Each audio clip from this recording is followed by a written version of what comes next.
له ومن يضلل فلا هادي له وأشهد أن لا إله إلا الله وحده لا شريك له وأشهد أن محمدا عبده ورسوله أما بعد فإن خير الحديث كتاب الله وخير الهدي محمد صلى الله عليه وسلم وشر الأمور محدثاتها وكل محدثة بدعة وكل بدعة ضلالة وكل ضلالة في النار. أعوذ بالله السميع العليم من الشيطان الرجيم. بسم الله الرحمن الرحيم. يا أيها الذين آمنوا اتقوا الله حق تقاته ولا تموتن إلا وأنتم مسلمون. وقال يا أيها الناس اتقوا ربكم الذي خلقكم من نفس واحدة وخلق منها زوجها وبث منهما رجالا كثيرا ونساء واتقوا الله الذي تساءلون به والأرحام إن الله كان عليكم رقيبا. يا أيها الذين آمنوا اتقوا الله وقولوا قولا سديدا يصلح لكم أعمالكم ويغفر لكم ذنوبكم ومن يطع الله ورسوله فقد فاز فوزا عظيما. تمام طرح تعریف و صفات اللہ علیہ شریف کی تمام ربان الناس اللہ کو وسلام عطا کرتے ہیں جناب محمد رسول اللہ صلی اللہ علیہ وسلم. یا الذین آمنوا صلوا علیہ وسلموا تسلیما. اللهم صل علی محمد وعلى آل محمد كما صليت على ابراہیم وعلى آل ابراہیم انک حمید مجید. اللهم بارک علی محمد وعلى آل محمد كما باركت على ابراہیم وعلى آل ابراہیم انک حمید مجید. قال الله تعالى في القرآن المجيد لقد أنزلنا إليكم كتابا فيه ذكركم أفلا تعقلون. حضرات گرامی السلام علیکم ورحمۃ اللہ وبرکاتہ. ابھی میں نے خطبہ مسنونہ کے بعد آپ کے سامنے سورہ انبیاء کی آیت نمبر 10 تلاوت کی. اس آیت کے اندر اللہ تبارک و تعالیٰ نے ہمیں ایک بہت بڑا میسیج دیا. ایک بہت سوچنے کی بات یہاں پر اللہ تبارک و تعالیٰ نے کہی کہ لقد انزلنا الیکم کتابا فیہ ذکرکم، کہ ہم نے تم پر ایک ایسی کتاب نازل کی ہے جس میں تمہارا ذکر ہے، جس میں تمہارے بارے میں ذکر ہے، تمہارا تذکرہ ہے. افلا تعقلون، کیا تم عقل نہیں رکھتے؟ قرآن مجید کے بارے میں اللہ تبارک و تعالیٰ نے فرمایا ایک ایسی کتاب کہ جس کے اندر اس شخص کا بھی ذکر ہے جو اللہ کو مانتا ہے، اس کا بھی ذکر ہے جو اللہ کو نہیں مانتا، اس کا بھی ہے جو اللہ سے ڈرتا ہے، اس کا بھی ہے جو اللہ سے نہیں ڈرتا، جو نیک ہے جو بد ہے، جو نیکی کے کام ہے جو بدی کے کام ہے، برائی کے کام ہے، ان تمام کے لیے اللہ تبارک و تعالیٰ نے اس کے اندر ذکر کیا. پچھلی قوموں کے عذاب کا ذکر کیا، پیشن گویا اللہ تبارک و تعالیٰ نے لوگوں کے لیے خوشخبریاں ان لوگوں کے لیے جو اس زمین کے اوپر اللہ اور اس کے رسول کی فرما برداری کرتے ہیں، اور ان لوگوں کے لیے جو اللہ اور اس کے رسول کی نافرمانی کرتے ہیں. دونوں کے لیے، ایک کے لیے خوشخبری ہے، ایک کے لیے سعادت بختی ہے اور ایک کے لیے وعید. تو اللہ تبارک و تعالیٰ نے یہ جو کتاب نازل کی، اس کے اندر ہر شخص کا، کائنات اس دنیا کے ایک ایک شخص کا تذکرہ اللہ تبارک و تعالیٰ نے اس قرآن کے اندر کر دیا. کہ اس قرآن کے اندر جتنے بھی کیٹیگری ہے اللہ تبارک و تعالیٰ نے اس کیٹیگری کے حساب سے جو لوگ اس کے اندر مینشن ہوتے ہیں ان سب کا ذکر اللہ تبارک و تعالیٰ نے کر دیا. اب یہاں پر ایک تابعی حضرت حنف بن قیس رحمۃ اللہ علیہ، ان کا میں تذکرہ کروں گا کہ حضرت حنف بن قیس جو ہے ایک مرتبہ قرآن مجید کی تلاوت کر رہے اور پڑھتے پڑھتے وہ جب اس آیت کریمہ پر سے گزرے کہ لقد انزلنا الیکم کتابا فیہ ذکرکم افلا تعقلون، جب وہ اس آیت کریمہ پر سے گزرے، اس کو جب انہوں نے پڑھا تو اس کو پڑھنے کے بعد حنف بن قیس جو ہے سوال انداز میں یہ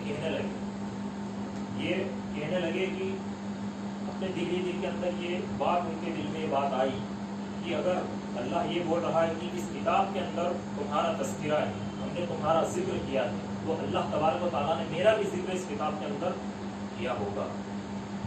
کیونکہ یہاں پر ذکر کی تذکرے کی بات چل رہی ہے اور اللہ تبارک و تعالیٰ یہاں پر سب سے مخاطب ہو کر بات کر رہا ہے کہ اللہ نے تمہارا ذکر اس کے اندر کیا ہے.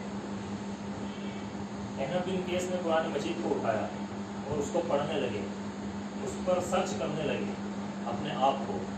جب وہ پڑھتے پڑھتے اس آیت پر پہنچے سورہ زاریات کی کہ کانوا قلیلا من اللیل ما یہجعون، میرے کچھ ایسے بھی بندے ہیں جو راتوں کو کم سوتے ہیں، قیام اللیل کرتے ہیں، تہجد پڑھتے ہیں، اللہ کے لیے اپنے راتوں کو، اپنی راتوں کی نیندوں کو، اپنے راتوں کے سکون کو قربان کرتے ہیں.